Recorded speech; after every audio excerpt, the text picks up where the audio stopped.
These little rats could futuristically help humans communicate without saying a word. That's what I like to call the brain net. You know, it's like an internet controlled by brain activity directly. Our minds are one.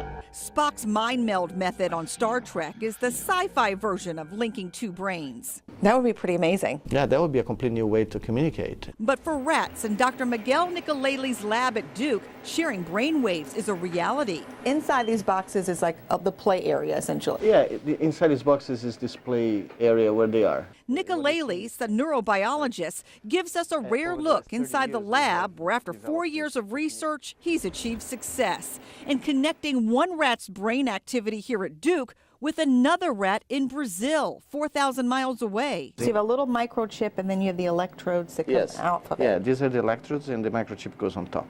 Those electrodes are implanted into the brains of both rats. The signals are linked via an internet connection. That allow us to actually record the brain activity of the first animal using sensors that are implanted in the brain.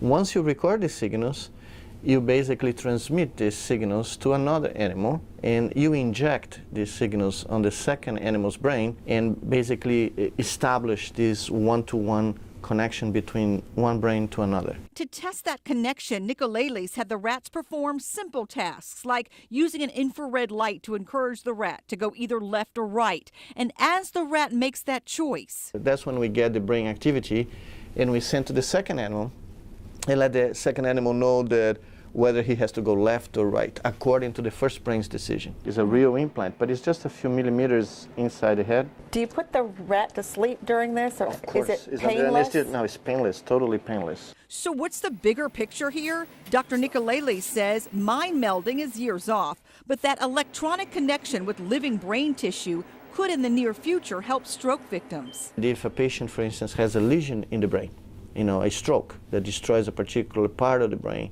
that we may create electronic bypasses that basically reconnect structures that were disconnected by that particular lesion. Nicolelis now predicts linking the brains of multiple animals, like monkeys, creating an organic computer of knowledge, a theory that falls back on a common train of thought that two or more brains are better than one.